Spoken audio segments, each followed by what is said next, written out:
أعوذ بالله السميع العليم من الشيطان الرجيم. بسم الله الرحمن الرحيم. السلام عليكم ورحمة الله تعالى وبركاته. إن الحمد والشكر لله والصلاة والسلام على رسول الله Muhammad ibn Abdullah alladzi la nabiyya ba'dah ma ba'du. Para sahabat kaum muslimin dan muslimat di mana saja Anda berada, semoga kita semua senantiasa diberikan rahmat dan kesehatan oleh Allah Subhanahu wa taala. Amin. Para sahabat yang dirahmati Allah Subhanahu wa taala, tidak terasa kita sudah di hari yang ke-16 di bulan Syawal. Subhanallah. Tentunya di edisi yang ke-16 juga dalam rangka tausiah Syawal ini kita akan membahas tentang rasisme. Islam adalah agama anti rasisme. Kenapa demikian? Karena sebelum datang Islam, kita ketahui manusia dibeda-bedakan. Bahkan dari segi kulit saja dibedakan antara yang kulit putih dengan kulit hitam. Hitam lebih hina daripada yang putih. Na'udzubillah. Begitu juga dengan harta.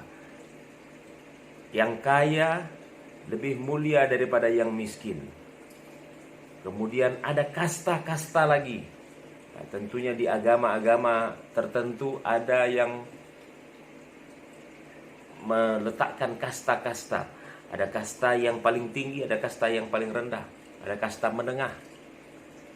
Tetapi ketika datang Islam dan bahkan Rasulullah Sallallahu Alaihi Wasallam menjadi satu-satunya manusia ya, sejak 15 abad yang lalu telah mengatakan bahwasanya Islam adalah agama anti rasisme, anti diskriminasi. Kita bisa melihat di zaman modern sekarang ini masih ada rasisme, masih ada diskriminasi. Bahkan seperti zaman jahiliyah dulu. Kita ketahui di negara Amerika sekarang sedang dilanda krisis ya, yang dimulai dengan diskriminasi ya, dimulai dengan rasisme. Na'udzubillah.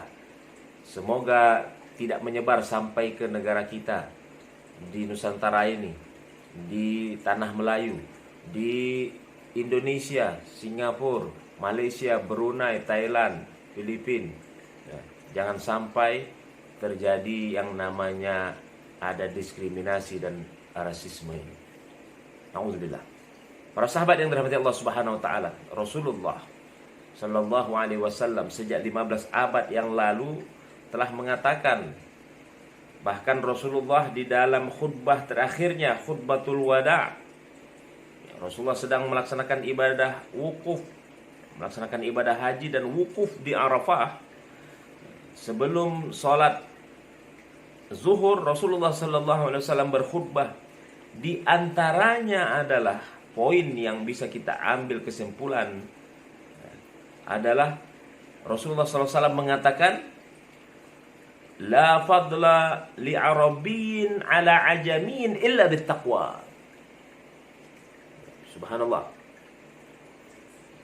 Orang Arab tidak lebih unggul daripada orang asing, orang yang bukan Arab.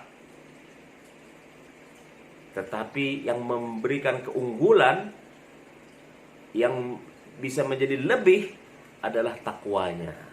Illa bittaqwa. Bahkan di dalam hadis yang lain Rasulullah sallallahu alaihi wasallam pernah mengatakan, la fadla li arabiyyin ala ajamin. Tidak ada keutamaan, tidak ada keunggulan orang-orang Arab terhadap orang-orang asing, orang-orang selain daripada Arab.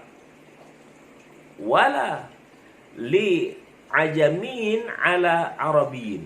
Begitu juga sebaliknya, orang yang bukan Arab tidak lebih unggul daripada orang Arab. Nah, wala li ahmar ala aswad, dan juga tidak lebih unggul orang yang kulitnya merah ataupun kulitnya putih ya, terhadap kulit hitam. Begitu juga sebaliknya, wala li aswad ala ahmar. Dan juga sebaliknya, tidak ada lebih unggul orang yang kulitnya hitam ya, dibanding daripada kulit merah ataupun kulit putih.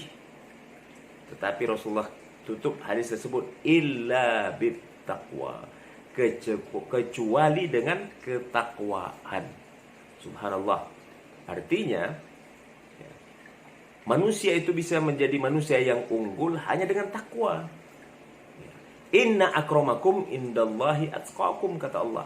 Sesungguhnya orang yang paling mulia di sisi Allah adalah orang yang paling bertakwa di antara kita. Dan kita ketahui apa itu takwa. Takwa itu imtithalul awamir wajtinabun nawahi, menjalankan semua perintah-perintah Allah dan menjauhi semua larangan-larangan Allah.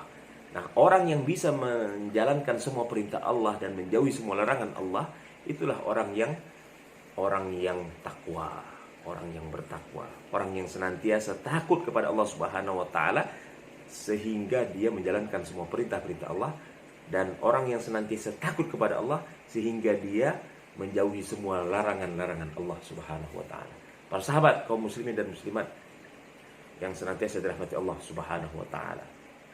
Bahkan di dalam hadis yang lain Rasulullah sallallahu alaihi wasallam pernah bersabda juga, innallaha la yanzuru ila suwarikum wala ila ajsamikum wala ila amwalikum walakin yanzuru ila qulubikum wa a'malikum.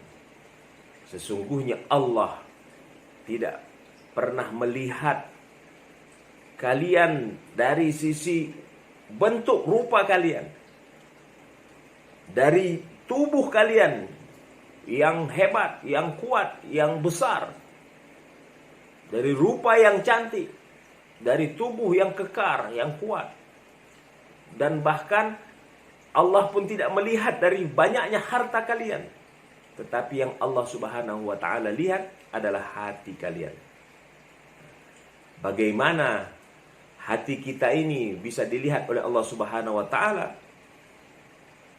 Hati kita harus senantiasa mengingat Allah, senantiasa takut kepada Allah Subhanahu wa taala, sehingga akan konsekuensinya akan diimplementasikan dengan semua dari ujung rambut sampai ujung kaki kita, anggota tubuh kita, untuk menjalankan semua perintah-perintahnya dan menjauhi semua larangan-larangannya. Subhanallah. Para sahabat yang dirahmati Allah, sekali lagi kita prihatin dengan kejadian yang ada di Amerika, dan semoga jangan sampai terjadi di negara kita. Jadi sejak 15 abad Islam sudah anti terhadap diskriminasi, Islam sudah anti terhadap rasisme, dan itu terjadi, masih bisa terjadi lagi di zaman modern seperti sekarang ini, bahkan di negara yang maju seperti negara Amerika.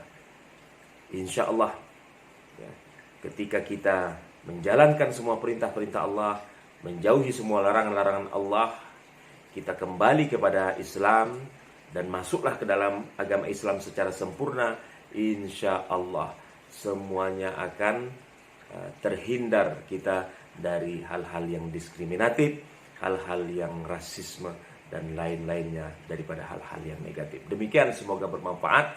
Kalau pepaya sudah dibelah, pasti sedap untuk dimakan. Kalau ada tersilap dan tersalah, mohonlah saya Marsapuan bin Abdul Wahab untuk dimaafkan. Wassalamualaikum warahmatullahi taala wabarakatuh.